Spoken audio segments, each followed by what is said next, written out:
Okay, here we are taking a look at Kevin Pilars' wonderful catch. Although my contention is he didn't need to jump and climb the wall. Mom's contention is he had to jump and climb the wall. It's the only way he would have got the ball.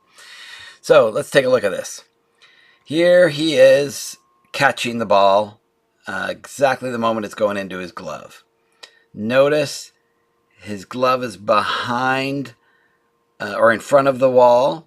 His sort of head and torso, or the left side of his torso, is sort of aligned with the center of the wall there. So his glove is, I don't know, a foot or 2 feet in front of the wall as he's catching that ball. And let's go take a look at right here, 404 feet, which is right where it's shown on the dead center field. 404 feet is Cincinnati ballpark where he made the catch. Center field is right there, 8 feet high. So the height of that right there is that 8 feet mark.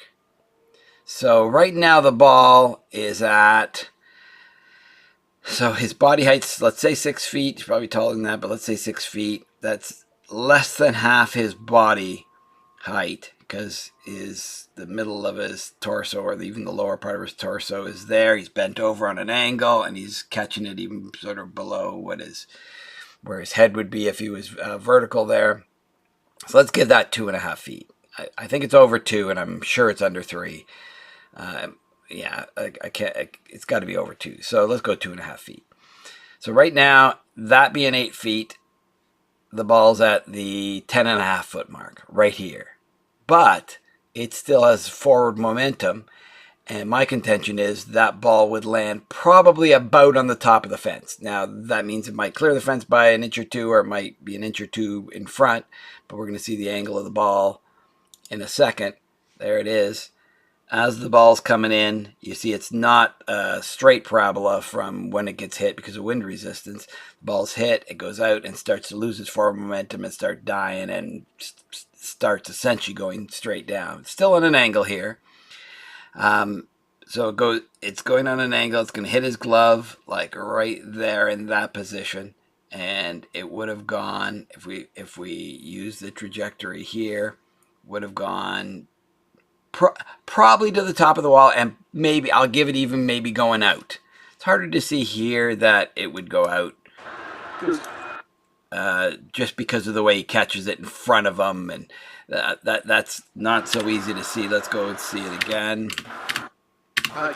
So right there, I totally contend that if he would have made the catch here with his hand out in front of him, then that ball couldn't have been caught by just jumping up, because that means he's catching it behind the wall. There's the height of the wall. He's actually got his glove a little bit probably in line with the wall, but he's going to reach it out just a bit more.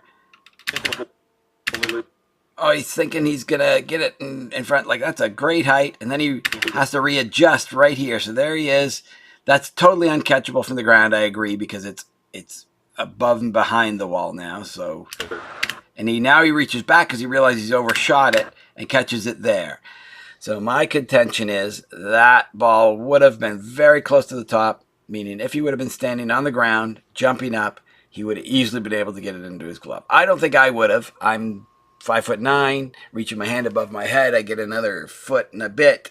So 6'9". Let's say the end of my glove, because the glove gives you some extension.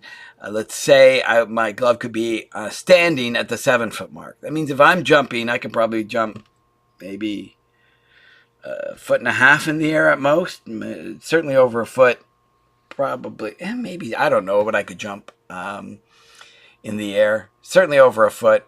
I don't think 2 feet.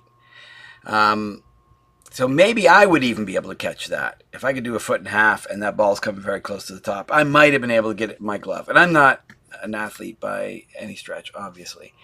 So my contention is Pilar could have just stood on the ground, jumped up, and caught it. He overshot himself. He did a good recovery. That's what the miracle of that catch is. He's leaning over the wall and goes, oh my goodness, I went too far. And in that moment is able to pull back. That's an impressive feat, not the catch extension itself. It wasn't needed. So that's my contention. Mom's contention is that it's the greatest catch ever. And she's wrong. Okay, thanks.